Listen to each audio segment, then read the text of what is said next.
officially open up by just saying good morning to everybody and thanking you for your time being on the call. It's interesting how busy we all are in this environment of staying at home. It has created this virus has created a lot of work for our chambers, our personal companies, etc. So just know how much we really appreciate everybody's time. We want to be a good steward of it and hopefully provide some helpful information today, get some feedback from you all as we continue on this journey to help African American businesses navigate. I'm going to ask our past chair. I saw Jim Wyatt on here. Is Jim still on? I was going to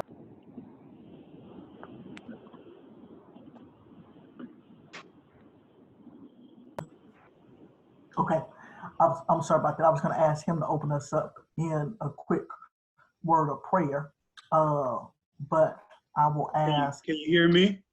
Yes, sir, I can. There you go. Okay. Are you ready? Yes, sir. Shall we bow? Father God, we come to you in the most humblest manner that we've been taught, with our heads bowed and our hearts humble. We thank you for this opportunity to call and witness your name today. We pray that, Heavenly Father, as we go through this pandemic as Black businesses, that you instill in us the vision that we can take and help our fellow man. Bless our leadership. Oh, Heavenly Father, we thank you for being our God. And as we go forth from here on out, to acknowledge that you are God and you God all by yourself. We ask this blessing in Jesus' name. Amen.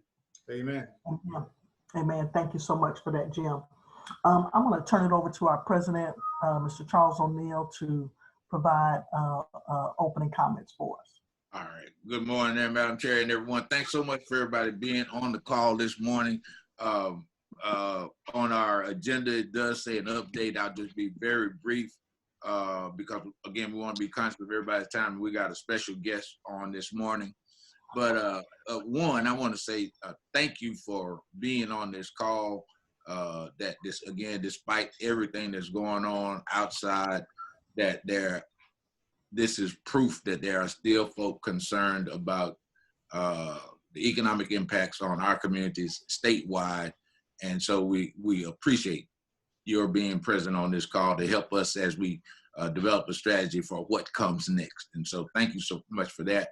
I do want to note that it's been pretty uplifting to watch local chambers continue their efforts in their respective markets on enlightening or informing their membership bases. None of the members of TAAACC have gone to sleep, if you will, but have been very active in both webinars and developing surveys and other efforts to make sure that businesses that they serve are kept aware of everything, both positive and negative, that's going on in the marketplace. And so that's been good.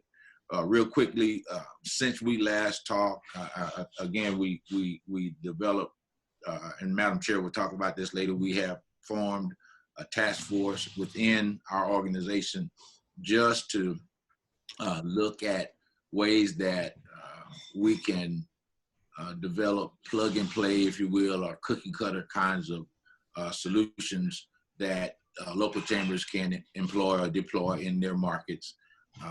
We will have, again, updates on some of those efforts today. One of the things that we outlined as necessary for us to do at our last big meeting was to communicate to the leadership of Congress. We did weigh in with a letter to Senator McConnell, Mike McCarthy, Congresswoman Pelosi, Speaker of the House, and Senator Schumer. We also, that was specifically to make sure that C6 organizations are included in, I guess it's now called CARES Act 3.5, which they'll, again, when they reconvene next week, begin deliberating how that deal is rolled out. I think within reason, Again, the organizations that most of us lead are C6 organizations, will be included in future iterations of the CARES Act.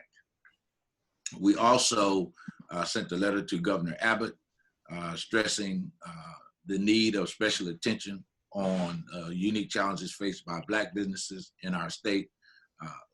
To this point, we've not got a response from him, but we have not ceased in our communication efforts to engage his office in, again, meaningful solutions for Black-owned businesses in Texas.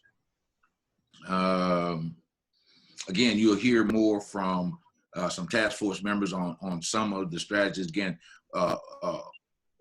we know that Dallas, Houston, Austin, Fort Worth, I believe San Antonio has a very, very early stage effort, and some smaller cities have developed business stimulus kinds of packages, and we will hear from our task force members on some of those strategies that may be helpful in your respective markets.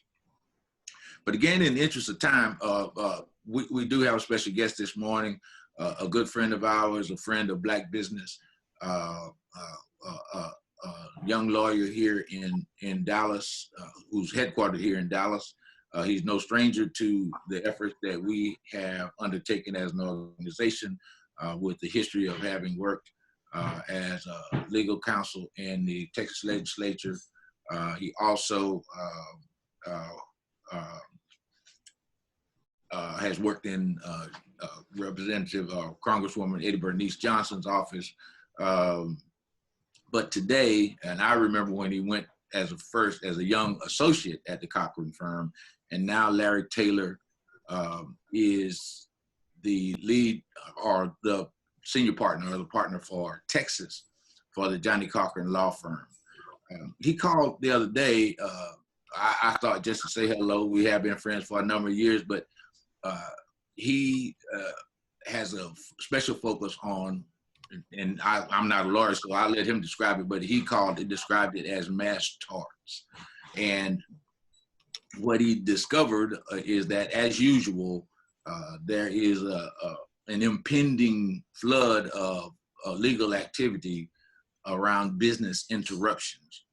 And he is just adamant that Black-owned businesses not be left out of this. And so what he's going to share with us this morning is a pathway for us to, again, prepare our business owners who have experienced interruptions, and that's going to be 100% of us experience interruptions in our business, and how we might address them from a perspective that we probably have not considered. And so without further ado, I'd like to introduce to you and reacquaint to some of you who probably know Larry from his time around the Capitol in Austin, a lawyer, attorney, Esquire, Larry Taylor. Good morning, Larry. Hey, good morning. Good morning. Thanks for joining us. And Charles, I might have to have you introduce me everywhere I go, because, you know, it made me feel really, as we say, impotent this morning. But I'm not going to keep you guys long. Everything that Charles has stated is absolutely true. I've always had an affinity for our businesses because they are the lifeline to our communities. And so after being involved at the state level and at the federal level, fighting for our businesses, I've joined the Cochran Firm, and I'm the managing partner of Texas. We have two offices in Houston, 2 offices in Dallas, Fort Worth, and East Texas. And hopefully before this coronavirus was looking to move to West Texas, as well as Oklahoma and New Mexico. But the reason for me reaching out to you guys is because there is a big effort. I currently am maybe one of 4 attorneys that are active in mass torts. And when I say active in mass torts, I'm talking about going into the courtroom, actually doing the work, and being part of or leading teams in mass torts. Mass torts, 60% or more of the complainants or plaintiffs look like you and I, but none of the attorneys that lead in that look like you and I. And so it was important for me to be involved in this, especially when it talks about small businesses and potentially business interruption, that they have an understanding of how our businesses are sometimes run. Sometimes some of our businesses are cash only businesses in which mom and pop has been running for 40 years and they don't trust cash registers or PayPal or anything else. And unfortunately, a lot of my comrades won't understand that. And I wanted to make sure that I reached out to businesses of business owners that look like me to say, hey, look, we're here to help. If you have an insurance policy, we're reviewing insurance policies for free. You send them to us, we'll review them and kind of give us an idea of your business model. And then we will walk you through potential next steps. We have drafted language that you should use if you're going to make a business interruption claim, because you can't say I'm closed because of COVID-19. If you lead with that, insurance companies have already stated and already started a marketing campaign that you're not covered because of COVID-19. Well, the caveat to that, and myself and other lawyers have been working to iterate, is that it's not necessarily because of COVID-19, but because of government shutdown. You were ordered by either the president or the governor or the mayor of your area that you had to close your business and your business was not considered essential. And so that's important. And so what I want to make sure that I do is that you understand that you have an ally in this fight to help, because I don't want to see Cinemark and AMC and all the other corporations that are going to make business interruption claims, they walk away with all the money, leaving us once again behind, wondering why we weren't involved. And I'll just add this caveat before I close and open up for questions. But when the PPP came out, as far as the funding, first thing I told everyone is, look, Amazon, Target, and everybody else that has more than 500 employees are going to get their money first. It just made business sense.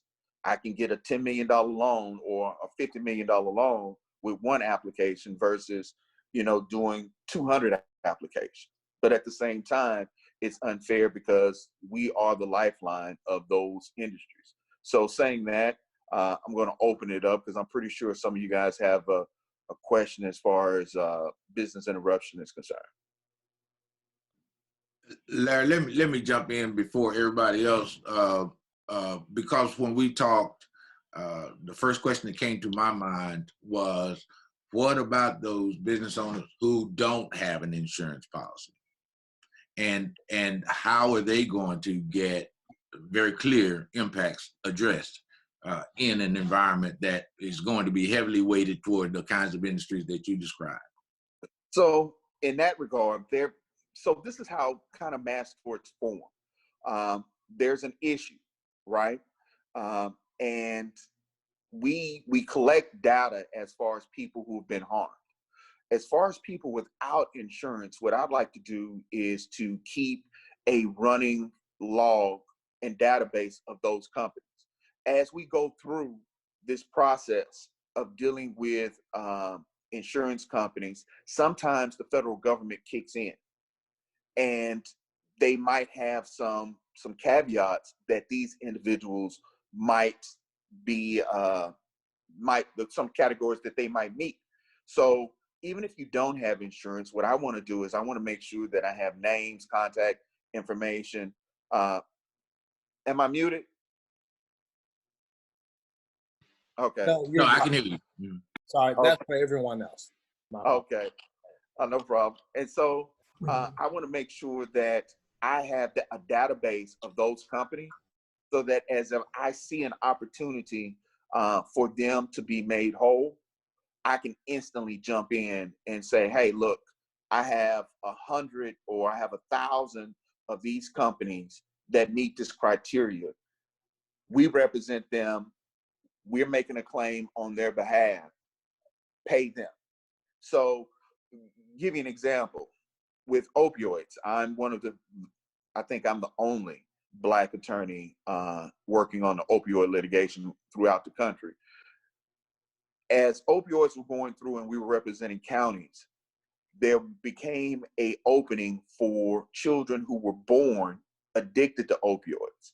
And so tens of thousands of those cases all of a sudden appeared and flooded in and now are plugged in to be recouped or to benefit from this litigation. Same thing. I want to make sure, Charles, that if you don't have insurance, that we at least have your story, that we at least have your information. So if something comes up, we can move quickly. So Mr. Taylor, this is Horace Satterfield up in Collin County. I'm kind of new at this thing, but what kind of policy, what kind of insurance policy are you suggesting that folks have? So if you have a general liability policy, you know, that protects you from theft or flood or anything in your business, right?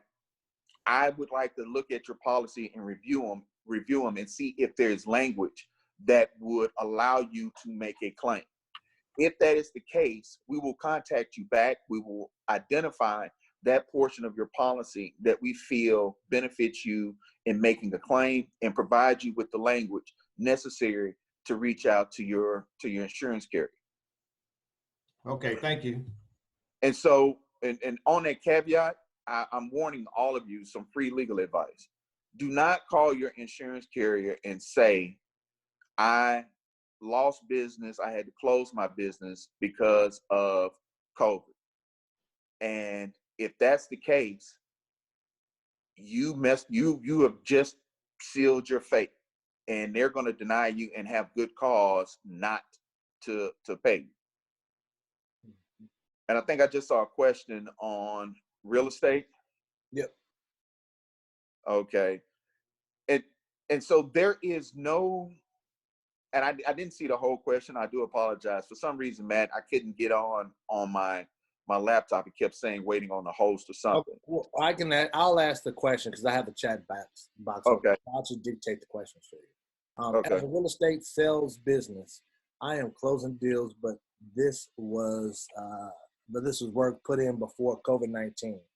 So is she available or able to claim loss of business pre-COVID-19? Yes, in the sense that we feel that, let's say, for example, we know real estate deals just like legal, right? I have a case that's supposed to be settled. I did it prior to COVID, but it didn't fund or didn't complete until after the mandatory stay safe was locked in. Because of that time period that your office was closed, and there was no new business generated or no business as usual being done other than what had been done prior to, you are eligible. Good deal. Montez Jones has a question as well. I think he just kind of covered it. I was going to ask about 1099, like Madam Chair was talking about before we first started, our barbers or beauty salons, those 1099 folks that don't own the shop, but they have a chair. Are those the folks that you're talking about that may not have insurance that you want to collect numbers on? You know, and that's a good question. And that has not really come up, but I would like that information because, look, it's the law. You can argue pretty much anything. And if there, like I said before, if there is a caveat in which we feel that we could find additional funding for those individuals, yeah, I still would want that information, but we're mainly looking for people who have insurance policies themselves. Deal. Jim Wyatt asks. Thank you. Appreciate it. You're welcome. Jim Wyatt asks, what is the likelihood that legislation will be enacted because of the strength of the insurance company? So, two things, Matt. Was it Jim that asked that question? Jim, we're fighting. I'm also one of the few brothers on the executive committee for the National Trial Lawyers. We're the third largest PAC in the country, and we are fighting to make sure that that legislation is not slid in, as well as fighting to ensure that organizations like yourselves are included in the next round of funding. So I'll be sending Charles an email in regards to a letter that was sent out by about 50 organizations such as yourselves, requesting that funding be made available without those preclusions to protect the insurance industries. Good deal. Thank you. Thank you for that. And also, I know that you're not on your computer, but we'll love if you can have access to the chat inbox. If you can type in your contact information, so our members can reach out to you. Thank you for exercising this. Another question. I can provide that, Matt. I'll get his contact to everybody. Thanks, Chief. Another question is, where do we send our policy for review? Right now, I want you guys to send them to, I want them to do to 2 emails. Send them to info@cochrantexas.com and ltaylor@cochrantexas.com. And so send them out to everyone. We've already received policies from Houston. And so we'll be representing a couple of, how should I say it, warehouses and businesses in Houston, but I would love to be able to represent someone who looked like me. Yeah. Any other questions?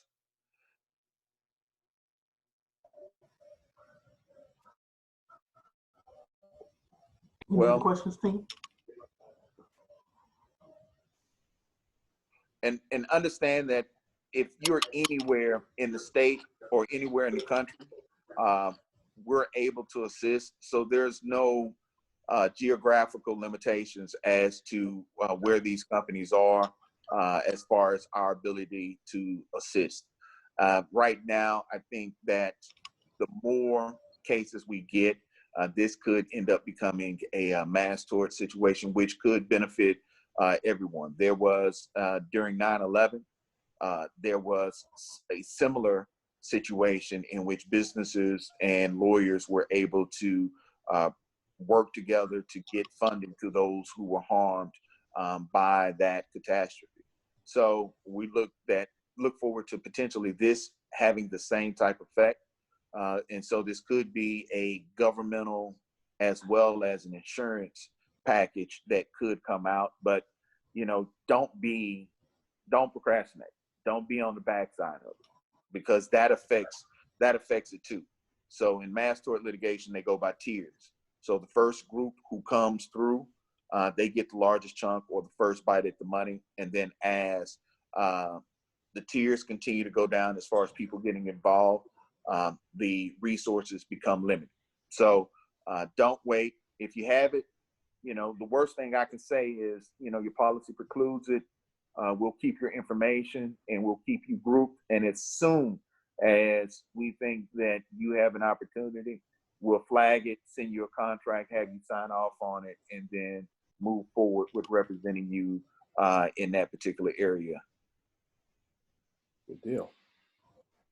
Excuse me, Larry, if you were to hazard a guess when this floodgates might open, what do you? It's no telling, Charles, because right now, when I get off the call with you guys, I got a hearing, and then later on this afternoon, we're talking about what's happening in Congress and in the Senate in regards to legislation that is looking to be passed to prevent this from happening. And so we're fighting on that end as well. And so there's a lot of cat and mouse going on, but what we want to do is we want to make sure that we're prepared. So I always tell people I'm like a Boy Scout, right? So when I go to the club, you know, I got an extra telephone number, I got a bus ticket, anything I need to do to get home, just in case Charles leaves me there, I have, so I can get to the house. And so, you know, you want to make sure you're prepared for everything. So that's kind of how I run my practice and live my life. It's a great mantra. Always be. Amen. We have another question. Okay. Do you have to prove that your business lost money during this period? So that depends, right? And it's going to go toward, like I said, this whole tier thing. The thing is, let's say, for example, let's go back to my buddy in real estate.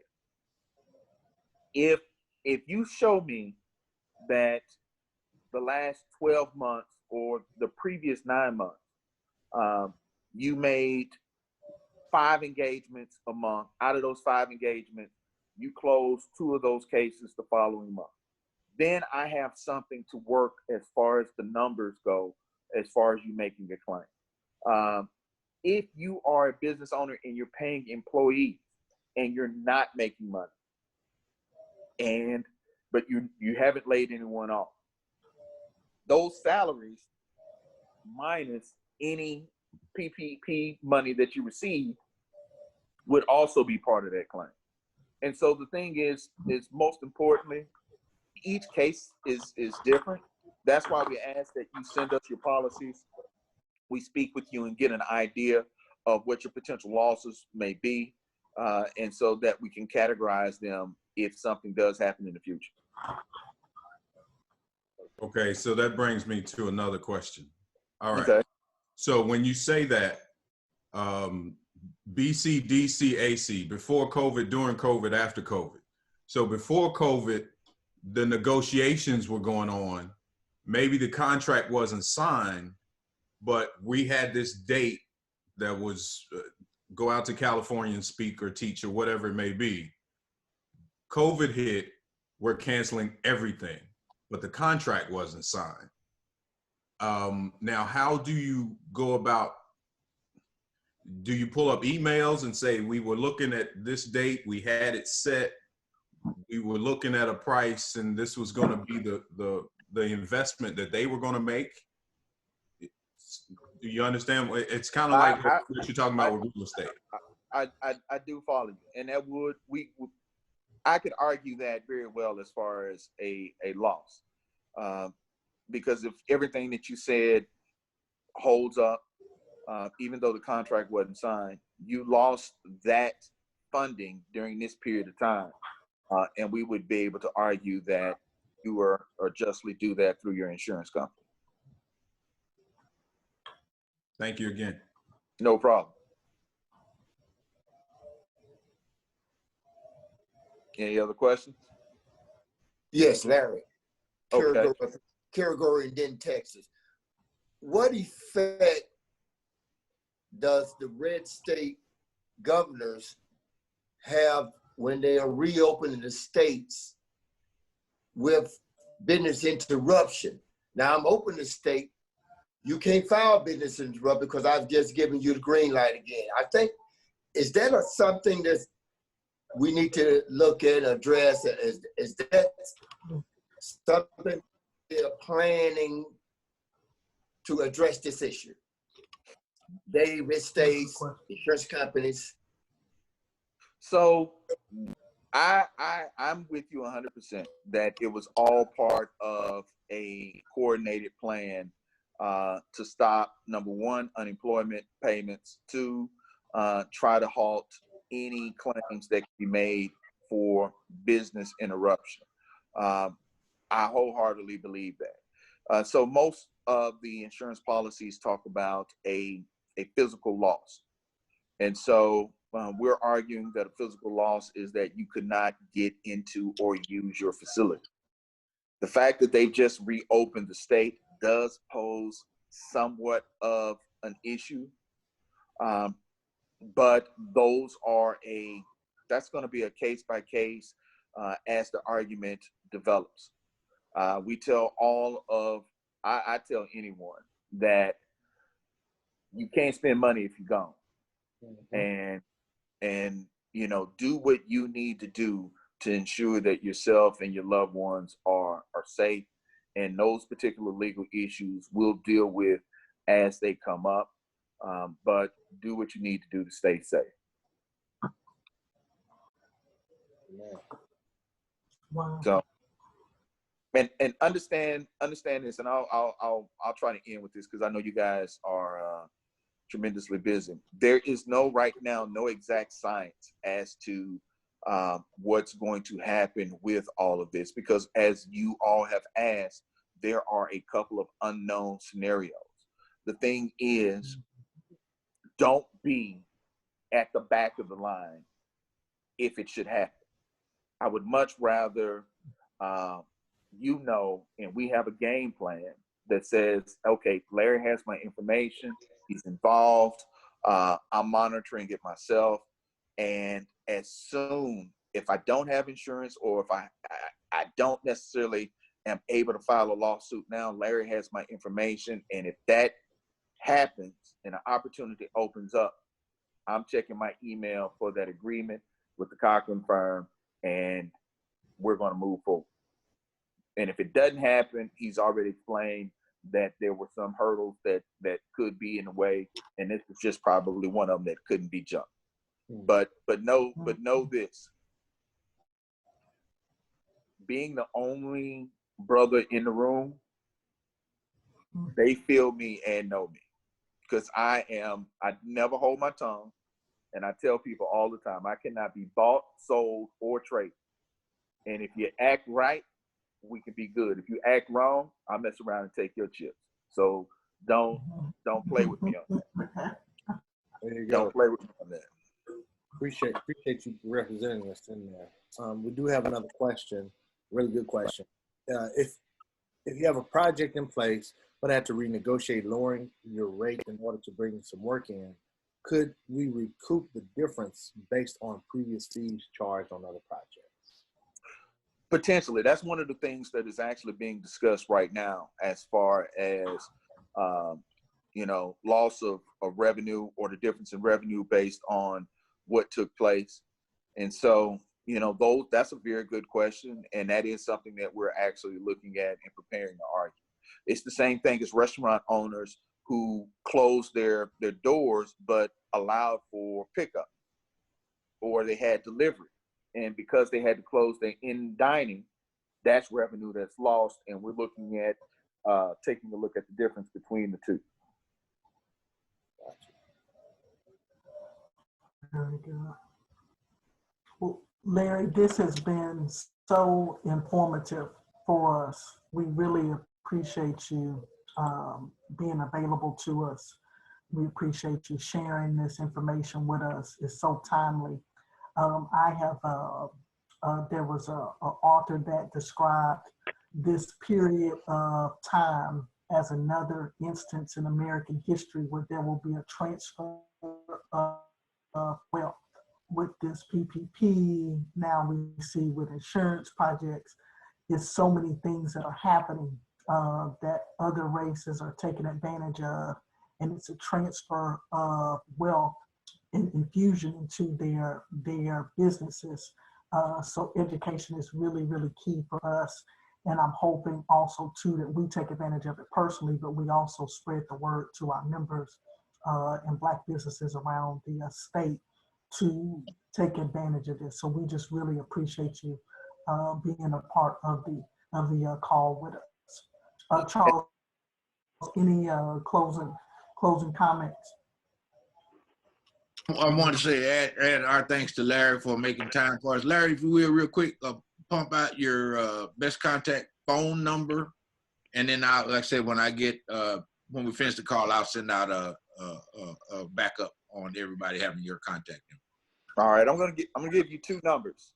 The first number is kind of our trademark number, which is 1-800-THE-FIRM. You can call that number 24 hours a day. We have a legal paralegal who answers that phone even during the holidays, and so that's one number that you can utilize. The office numbers for Houston and Dallas. Houston is 713-THE-FIRM, and Dallas is 214-651-4260. And so we look forward to helping you. And then one last thing, Charles. as soon as this opioid thing is done for me, I would love if any of your members who were subs were taken advantage by primes, if they would call me, because it's been a while since I've been able to pick on a prime contractor and get money for one of these subs, and I'm kind of thirsty to try to cause somebody some havoc. So keep us in mind in regards to that. Larry, if you real quick, yeah, and I know Madam Chair, I know we gotta be conscious of time, but Larry, real quick, kind of give us a little capsule of some of the stuff you worked on while you were counsel at the legislature. All right. So I was kind of like the Harriet Tubman of legislation. And so even though I worked for the speaker and was in the speaker's office, when I would see legislation that was harmful to us, such as stop and frisk legislation that they were trying to pass, I was one of the ones who would work with or go out and reach out to Dutton, or I probably shouldn't say any names, but other legislators to try to make them aware and educate them on what that legislation would mean. Also wrote legislation. I worked with NTTA at creating the program for minority mentorship with prime contractors, and also may know the person who actually wrote the legal arguments against them doing what they did with the legacy contracts and made them pull them off the table. I'm not saying I did it, but I'm saying I might know the person who did it personally. But those are some of the things that I worked on, as well as having some very ugly words with some of my federal counterparts as far as the legislation that they wrote during the Obama administration that did nothing to put teeth into the harm that was caused by subs by letting majority contractors take the money and run.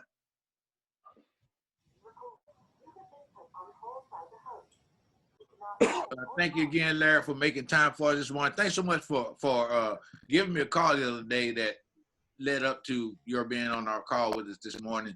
We will absolutely be in touch and keep you apprised of anything that we run into that are either mass tort related, but other legal issues that may impact membership across the state. Please do, and understand that my network is actually international as far as the attorneys that I work with and the opportunities. And if you are a minority business owner or someone who is Black and you've been harmed by someone, please let me be the first stop that you make to find out what can be done to assist you. So that's my calling. That's my gift. Like I told my wife, one of these days, they're going to break into the house and come get me. But I tell her not without a fight. So anything that I can do to assist, let me know. Thank you, sir. Thank you. Have a good one, guys. Thank you. Thank you. Mr. President, Madam Chair, the floor is yours.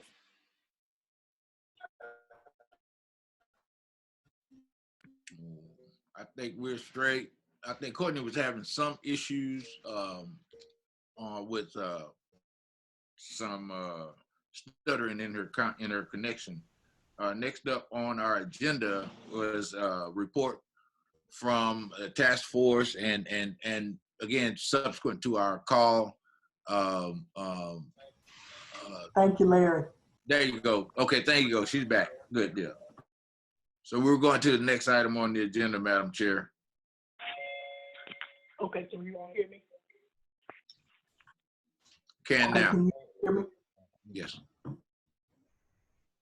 Okay, thank you for that.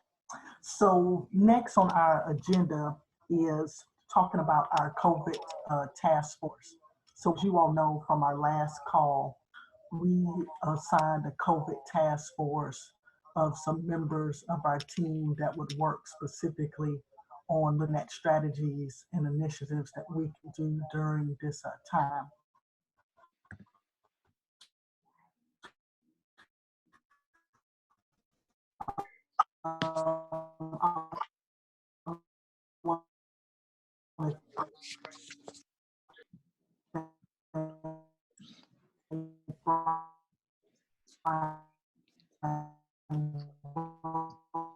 If, if I can work, let me jump in while she's still having some echo problems on that. As Courtney mentioned, we assembled a task force that is Brian Rowland. Chris on that task force with us as well. Courtney, you really breaking up, Courtney.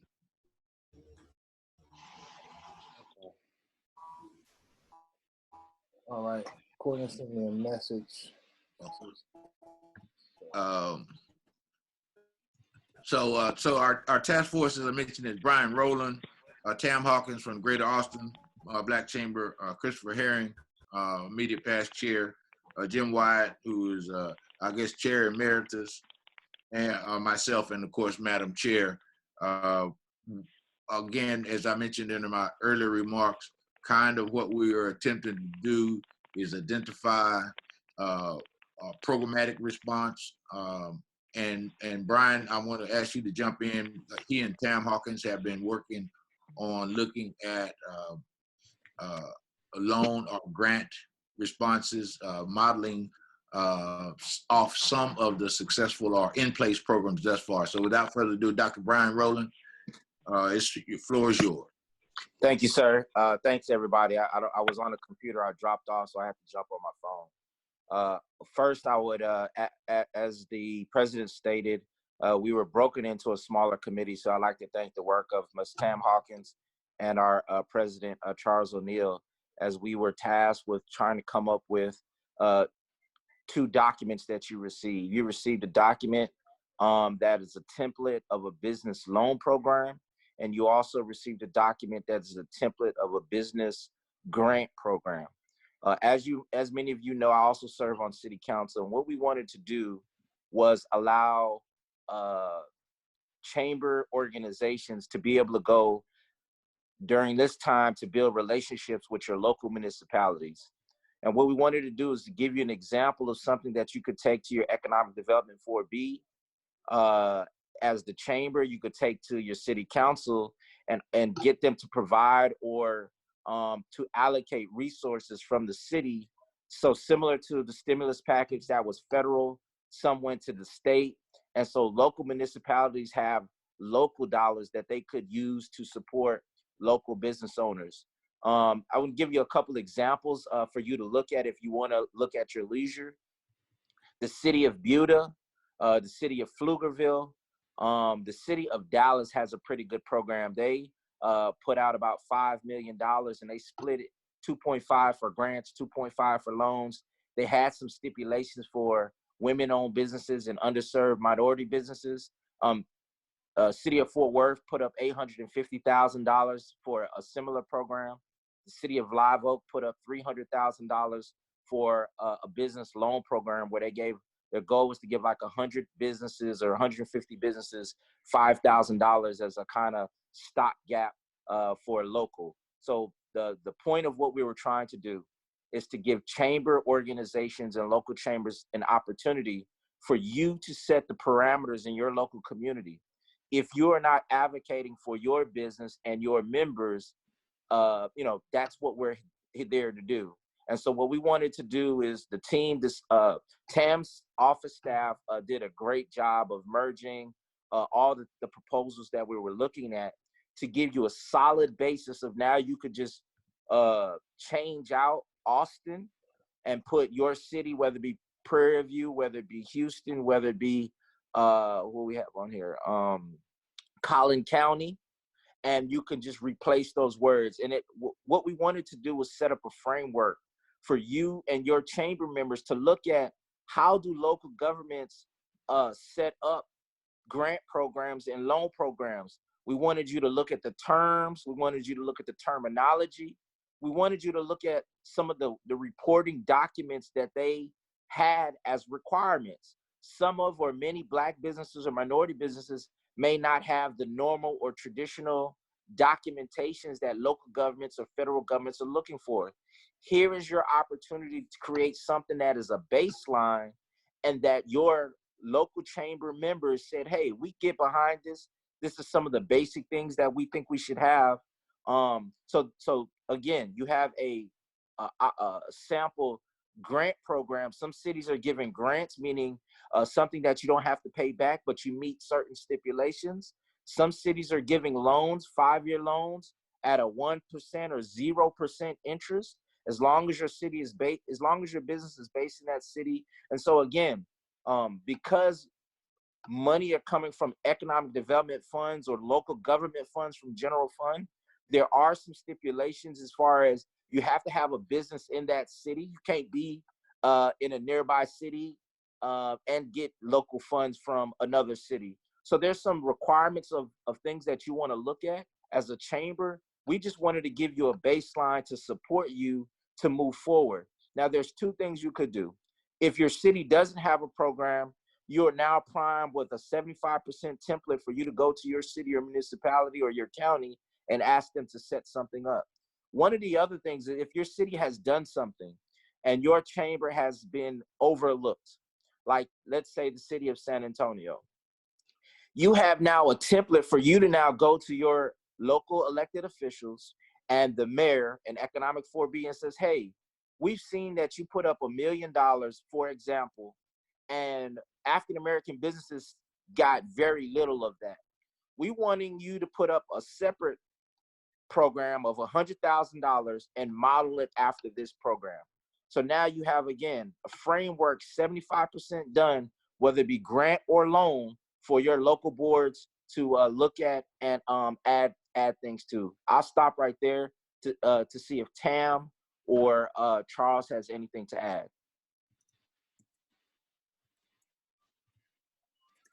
I don't see Tam on. Okay. But that's a great, again, a great overview. And again, this is a great demonstration of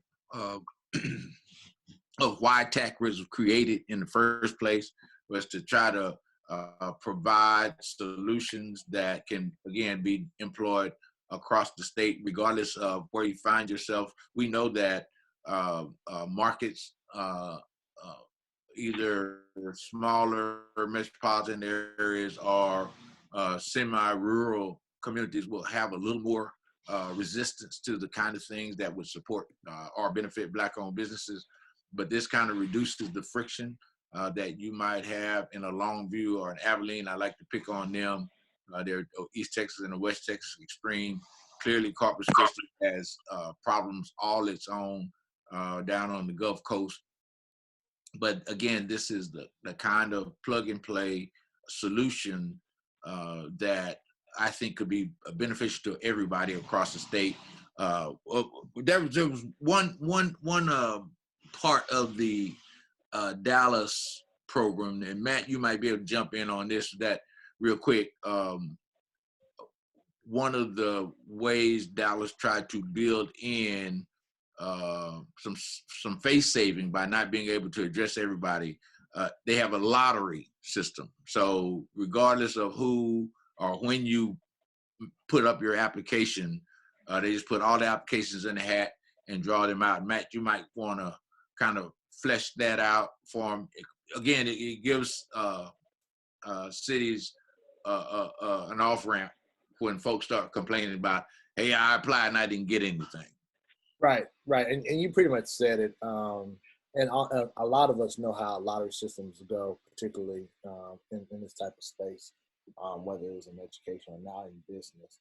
It's just trying to find, there were always some inequitable discussions in terms of distribution of resources, and this is one of the solutions. I can provide, I can do some research. Harrison Blair actually is intimately involved with that. But I can provide some information to you, Charles, so that you can send it out to the rest of the state. One thing that I also would suggest for chambers who have the document, what we don't want to do is do like what the federal government did with the PPP and the EIDL loan. We also want to act whatever application that you provide or application that your local municipality or county is doing. you want to make sure that there's demographic. It's 3 questions, demographic questions, so we can follow up, and so your local chambers can follow up to say, okay, if you put out, you know, City of Fort Worth did 850,000, City of Live Oak did 300,000, the City of Dallas did 5 million. So we can do an evaluation of the loan program, even though it's a lottery.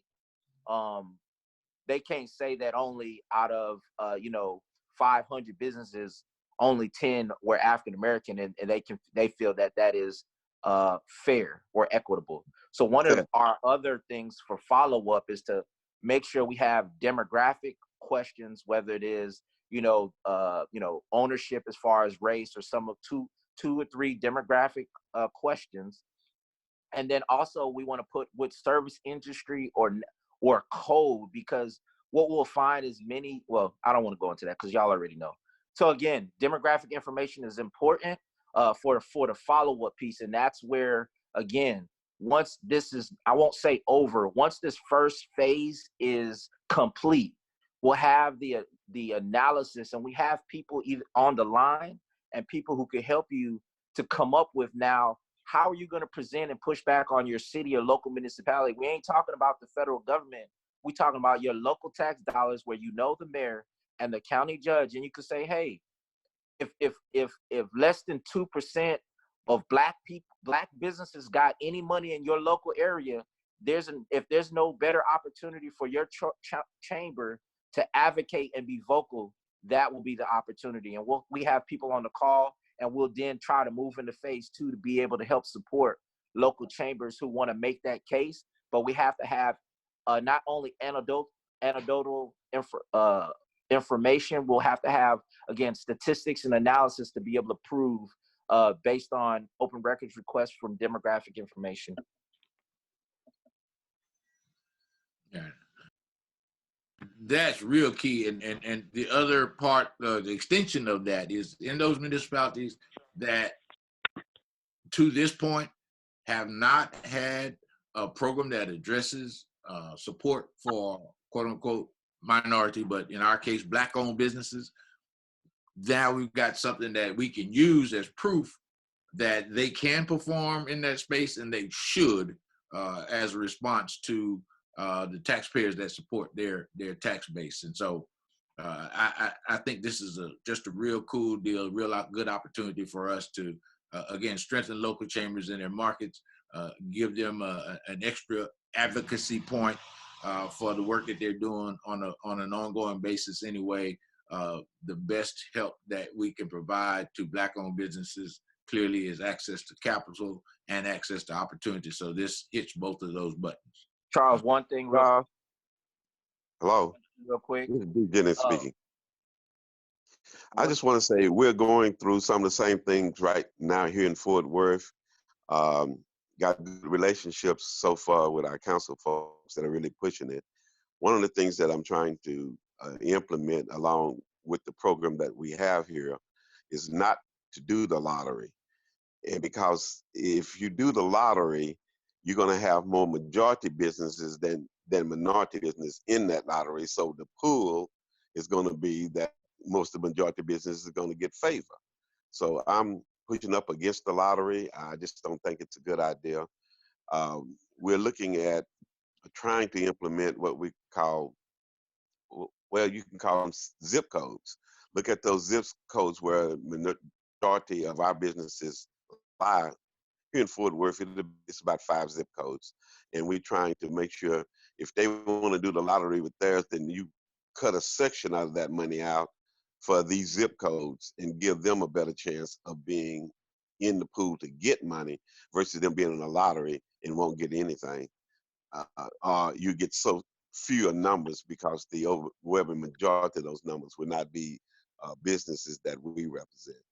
So it is a moving target, but we've got it kind of, we either do a zip zone or do what you call NEZs, neighborhood empowerment zones, and make sure that they have a pool of money that they can access out of this overall fund. So yeah, it's a contentious issue, but back to the demographics and what you're trying to say afterwards, we can see what we need. But if we set it up, Real quick, D, what's the size of Fort Worth fund? we got about $850,000. $800,000 that he's right. You got about $800,000 that's going to be put in that fund.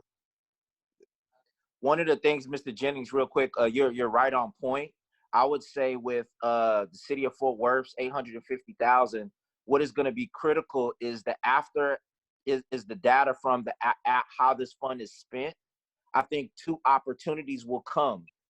The opportunity to push back on your elected officials who you know, and to say, hey, if you cannot provide, once we get the data, hey, you've only given, let's say out of that, only $50,000 went to Black-owned businesses.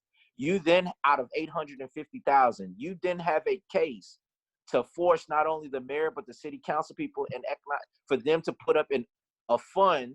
Now here's the opportunity for them to put an additional fund for Black businesses that will be operated through the chamber.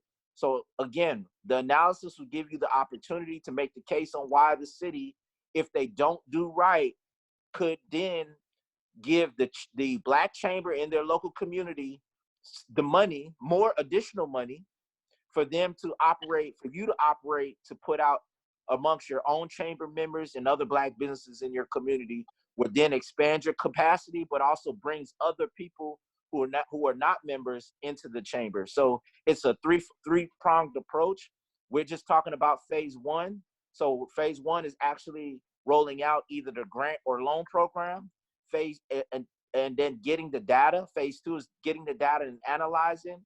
Phase three would be, now that we have the data, we've analyzed it, now we got to make our case on why we were left out. I know we want to be on the beginning part, shifting the dialogue, making sure the terminology fits for our businesses to apply. But again, we also need to be mindful on phase two and phase three, because this will give us ammunition. We have elections coming up in November, which means we'll have either new people or we'll be able to hold people accountable on why they didn't do right. And so again, I think this also provides us a great opportunity to come out the gate in January demanding what we need for our community to move forward. And I'll be quiet. I'm sorry. That's good.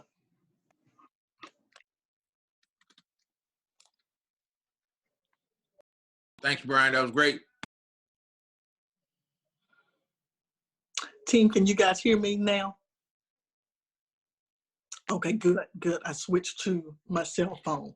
So thank you again, Brian and Charles, and Tam, and the work of the whole task force has been great. And again, our goal is to provide a tool that you can use in your local market. I want to turn it over to Jim for a few moments, if he can just kind of highlight a couple of meetings that we've had with our state legislators. Jim, are you there? Jim, we can't hear you.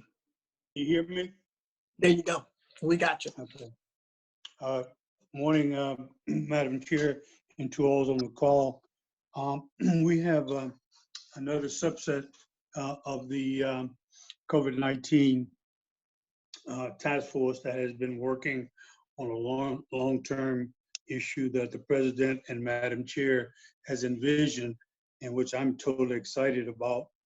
The opportunity to allow us to work with the only Black bank in Texas, as well as being able to provide access to capital, just not only during the COVID-19 pandemic, but for beyond that, and it will be historic. So we have been working recently with our state elected officials, i.e. specifically Senator Miles, Representative Collier, and Representative Reynolds, in order to access some funding to support our loss reserve loan that would be necessary in order to make this happen. One of the things that, without getting into a bunch of details, is to have a cap currently of $25 million with a maximum loan per applicant of $50,000. And so we're looking forward to doing this. We have another conference call on this upcoming Monday. In the meantime, the staff of these elected officials have been working diligently along with our Madam Chair and our President. And so we're excited about it. Hopefully, the next time we're on this call, we will be unrolling and unveiling an exciting time in the life and the history of TAAACC. Madam Chair, if there's any questions, I'll certainly entertain them. Thank you, Jim. Jim, Madam Chair, excuse me. Jim, you also, well, before we get off and entertain questions about that, Jim, you also have been on calls with Association of Black City Council members and with Texas Workforce Commission. And kind of give us an update on the content of those calls. I know you were a little late getting on TAAACC call. Brian could help on that, but you also have been again in touch with Workforce and some of the funding sources that they have available. Mr. President, yes, I've taken the opportunity to do so on both calls that I was able to get on with the Association of Black City Council members. The census is going to play a major role and impact as the task team, the COVID task team has discussed. Even though we are reopening our businesses, without employment and wages, we are unable to procure. So it does us no good to do that. But in that vein, with the census, and in that vein that the Black City Council members had discussed, thanks to Dr. Rowland and his vision to make certain that cities address the needs of their vendors within their geographical area, certainly has taken off. And so that has been a spot on Dr. Rowland's vision. On the workforce call, there is money available for business, employee training, et cetera, that is certainly in line with their normal objectives. But during this pandemic era, there are some other fundings that you may have to retrain your employees, rehire your employees. And so there is funding without having all the details sitting in front of me to go over. But I'll be willing to answer any questions that I can. Can I? Yes, sir. Go ahead. So just to follow up on two things. One, thank you, Jim. TAAACC hosted 2 workshops, one on Thursday around the census and the elections. It's critical that your local elected officials understand the changes of the elections and voting. We had a presentation by the Texas Democratic Party talking about the lawsuit, but also what we must do to shift the narrative and framework if we're going to be successful with elections being moved to, local elections being moved to November, but also the July election and mail-in ballots and absentee ballots, which is going to be very important.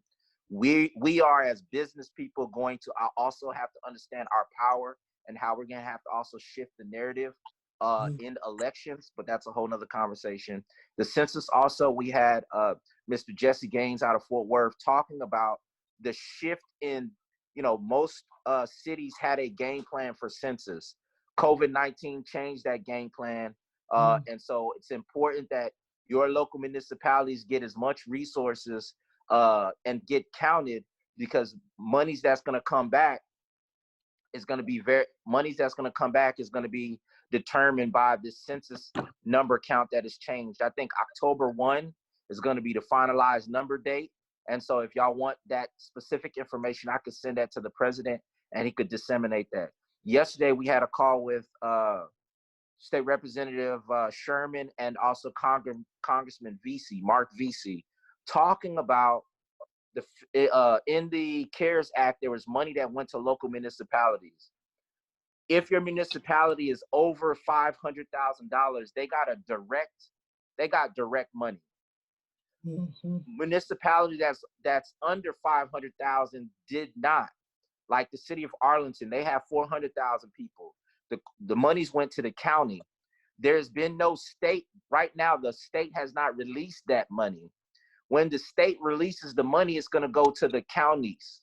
The problem is most cities don't have the necessary relationship, or the counties is not forced to give the money to the local municipality. And so what we're trying to do is find out that trigger, find out how we get that communication, and we're going to have to connect with allies like TAAACC, like TAAACC, to help us to be able to make sure that local cities and local chambers get this money. Now, it's also important to understand that in this complex of issues, when we talk about money that was let go from the federal government, there's only certain sectors that this money goes to. And so we want to be, it's interesting, right? Because we need people to help peel back this conversation, is that healthcare, hospitals, and those types of businesses are the ones, emergency service businesses are the ones that the bulk of the money went to. So when we talk about monies that's out there, we got to be mindful to put that back into perspective, because some of the businesses don't qualify. Now, but again, I don't want to get off on that. I was on the call with Texas Workforce Commission. I want to talk about, they said that there are 28 workforce development boards in Texas. They gave $10 million in direct response for retooling for COVID-19. I don't know the breakdown, but I did get some emails and contact people. And I will share that, myself and Mr. Wyatt could share that with the president. One of the things, there's an online application, 2 pages on the Texas Workforce Development website. It's called Skills for Small Businesses Grant. They're giving money for you to, if you had employees that either need to be retooled or need some sort of training because your business has had to change. There's $900 that they're giving for training for local community colleges. And if you have a new employee, they're giving $1,800 per employee. And so that's under the Skills for Small Business Grant. That's one of the most important things that I got from that call. Thank you. This is excellent, excellent information. Anyone have any questions for Dr. Rowland or Mr. Wyatt? I just want to say, and thanks both of y'all for that. I think it kind of unearthed a couple of ongoing concerns that we as organizations need to be aware of. I know that the workforce boards stereotypically have not been responsive to the very unique needs of Black communities. And so we have relied heavily from the Texas state level on a friend of ours, Aaron Demerson, to keep us apprised of POP programs like Brian described. Even despite that, he just noted that community college systems are the primary beneficiaries of those financial resources. And so even though they're saying that you can get X amount of dollars for retraining an employee, what they really are saying is that you can present your employee to a training provider, and they will give you, so it won't be a hard dollar delivery to you as a business owner, but you'll have access to the training for retraining those employees. The other one is another one that is a real sore spot for me, and that is when the state gets those infusions of federal funds that are identified for, as Brian noted, that cutoff point 500,000 or less. Yes, they sent them to counties, but they also offshore them to these nebulous kind of organizations. They're councils of government. And big chunks of federal resources go to COGS across the state. I think there's 26 of them in the state. Dallas is the North Central Texas Council of Governments, Southeast Texas, blah, blah, blah. So Houston Galveston has their own council. Those resources are just locked out. We're just locked out of them, and we have worked over the years attempting to bust that up. I know that for one graphic example is the Hurricane Katrina redevelopment money that is being administered by General Land Office. Probably will total $10 billion by the time all the funds are disbursed from the federal government, administered by our local state agency, General Land Office, and no provision. Those funds will go to those council of governments impacted around as far north, I think, as Brenham, far east as Red River or Sabine River, and Beaumont, Orange, that Golden Triangle area.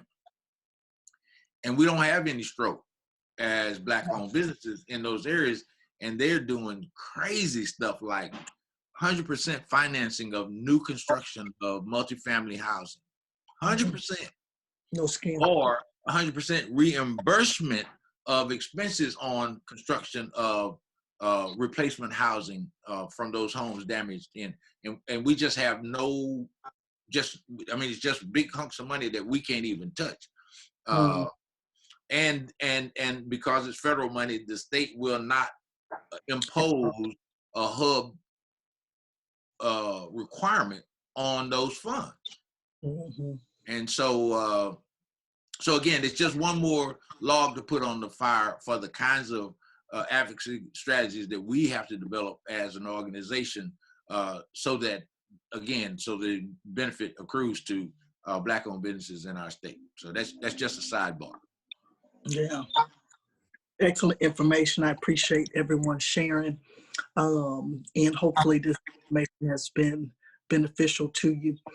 As we move to close the call, just a couple of open discussion items that we had. One was William Cunningham, who has been an economist for several years, has presented at our conferences for the past couple of years, did a survey of Black business around the country and looking at how many Black businesses have actually had received funding from PPP. His results are very low. I think it's somewhere around 3% of all the PPP funding that's gone to African-American businesses.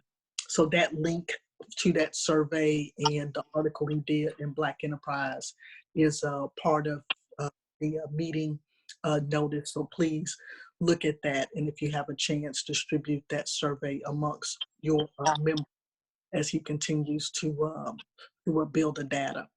And then lastly, I wanted to bring up the TAAACC conference for 2020. We have tentatively planned September 24th and 25th for our annual conference, and the board voted that we're going to host this conference in Houston. I wanted to get a feel from you all on how do y'all feel about that? Do you feel like members would want to travel? Do you feel like the resources are going to be there? We thought about some creative ideas, like maybe hosting it at a venue outside of a hotel where people can just book their own hotels based upon their budget. We can bring the conference costs down. But just wanted to get a feel for what do y'all think about that in September? Would we be ready? And would it be a good time to get our members together? Any ideas or thoughts on that? I didn't want to go first, but this is Brian Rowland. I would suggest that we continue to plan to have an in-person conference in September. It don't cost us anything if we have to transition to a virtual conference. But I think in September, we're going to need to be the backbone that shores up not only our chamber members, but Black businesses in Texas. We'll have a little more information, data, but we have to make the conference very informative, enlightening, but empowering, right? Because again, if businesses have not been have been overshadowed for a very long time, this is our opportunity to lift the veil. And so I think that we continue to plan to have an in-person conference. And if we have to shift to a virtual conference, then so be it. But we have some more time to make that decision. This is Patrina Bonnie Higgins with the Arlington Black Chamber. I sit on several different nonprofit boards, and running into the hiccup now of everyone moving their set organized fundraiser meetings and so forth, looking at September and October. So we want to make sure that we're cognizant of the resources that may be available for all of our small Black firms to be able to participate in this versus maybe something more local in their respective areas where they may pick and choose on that travel and those additional expenses. So we want to look at that, and we want to make sure we're not competing with those big, and we're big, but you know what I'm saying, like those traditional nonprofit organizations that are in that calendar window in September, where we're not going to lose our members' attendance due to them trying to figure out what's more conducive for their budget. Yeah, excellent point. Excellent point. Anyone else have any comments or feedback? Madam Chair, this is good for me. Have we already came up with a registration cost? Yes, so if we were to do it at something in Houston called the Buffalo Soldiers Museum, which is a Black-owned venue, it can cut the cost in half for a hotel. Instead of doing it at a hotel, we can do our meals with Black vendors and get it catered in and things of that nature. We can maybe do the registration for $50 instead of $100. We would still have to work the budget, but that would be the goal, is to bring that cost of registration down as low as possible. This is Andrea Cooksey. Am I unmuted now? Yes, Can you ma'am. hear me? Okay. No, I'm in agreement somewhat with Brian. I know, and Courtney, we know we on a lot of other calls and organizations that keep moving it. I think it really is going to depend on the agenda, and based on like the information we received in today's call, we have a draw of information that I think people will be willing to come get if we, are able to package that and offer some real opportunities. I think the templated grant and loan letters that Brian shared today were just excellent, and I just think that we probably can wait another, let's see what the rest of this month turns out, and try to have another meeting. But I think keeping our eyes open on different opportunities, like having it, a day and a half or something, where some people may do a one-night stay if they drive in to come and to help minimize it. But definitely have us, if we're allowed to at that point, to have a unified meeting. I think that will be, that they can leave with real good information, because these have been excellent calls. That I can say that the last call, the guy from Region Bank, was excellent. No, the PPP is kind of been a joke, but I've been told, and you can have follow-up calls on that, is that EID application is probably the way to go.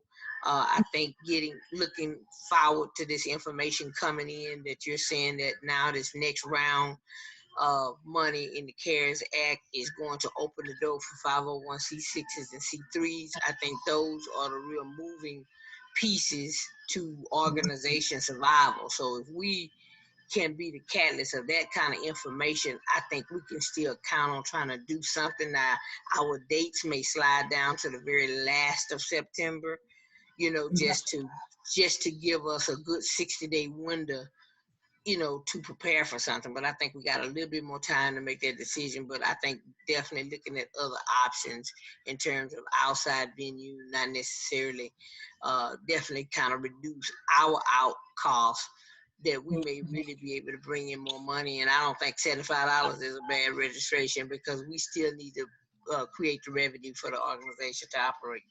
Correct. Correct. Excellent. Any other feedback? This has been great.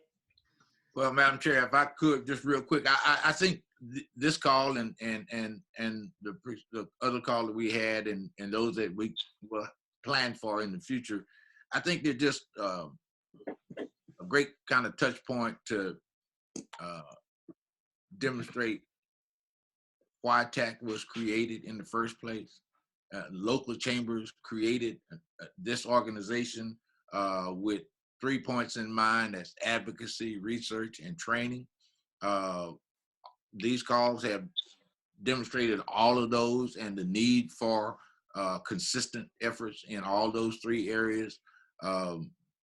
We're expanding a local chamber ability to go to their local markets and local governments and advocate on behalf of their members, armed with data or research or projects that the collective has created for use in those ways. So I really just love this kind of interaction. It gives life to the reason that we do, all of us do what we do in our local markets and across the state. So I want to say thank you to everybody for being on the call, staying on the call, and your input is just critical to the success of the work that we attempt to do on behalf of Black-owned businesses. So that's my little 2 point. I think that the idea of an annual conference this year at a venue controlled by Black folk and having caterers from among our membership, I think kind of again underscores what we are assembled to do, that is support Black-owned businesses. So I think that's a big plus. Reducing the cost of an overnight stay, as Andrea mentioned, by limiting the amount of travel that's necessary. I think that's great. I think it gives us an opportunity to between now and then, should we be able to have a real physical conference, but also gives us an opportunity between now and then to build up our infrastructure for the teleconference for those folk who won't be able to attend, but that we might charge some premium for logging on to our conference. There will be, we'll always have great presentations. We know that. We always impanel great presenters. And so if you're sitting home in Dallas, but you want to hear our Access to Capital panel, you can log on for that period of time during the conference. So we've got some stuff that we can work with and toward on our annual conference. I think we should continue, as Brian said, to at least continue soft planning for going forward. And my last deal, Madam Chair, if you don't mind. Yes, sir. Keep in someplace in the back of your mind, the side of your mind, is the upcoming legislative session. And Jim Wide has been tasked with forging our legislative agenda for the upcoming session. He's got a task force, a smaller section task force, working with him on that effort. Part of our conversations with state elected officials is to, Senator Miles, I think, mentioned on a call a couple of weeks ago that the governor and the speaker have started calling them in to Austin. Normally pre-file starts in September.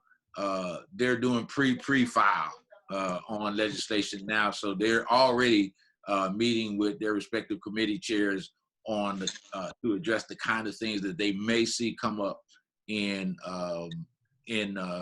legislation in the next session. We believe that hub statutes as currently crafted will be under assault again on this next legislative session. I think that the COVID pandemic they will use as ammo for why they need not to be focused specifically on quote unquote historically underutilized businesses, but all businesses. I think that we need to be prepared for that. And I think that, again, our approach to having these meetings and hooking them to a legislative Black caucus, I think gives us an amplified voice for the concerns that are germane to Black-owned businesses. And we gotta use that extra strength that we get from our interactions with TLBC to make sure that whatever they are planning for and against us in the upcoming legislative session, that we be prepared for it and have a legislative counter to what we expect from those folk who don't really care about the impacts on Black-owned businesses in our state. And that's mine. Well said, Mr. President. And we will end on that note, just to be a good steward of everybody's time. I want to wish everybody safety. I want to wish the mothers happy Mother's Day. Hey, Gentlemen, this is your time to shine. So please act accordingly, represent. And again, we thank everyone for participating. We thank Matt Houston also too for hosting us again, and we certainly appreciate you. Thank you, Brian, for your presentation and your work. Thank you to Jim, and our president team is doing a phenomenal job for us on a daily basis. So we appreciate everyone. Please stay safe. We'll talk soon. All right. Thanks so much, everybody. All right.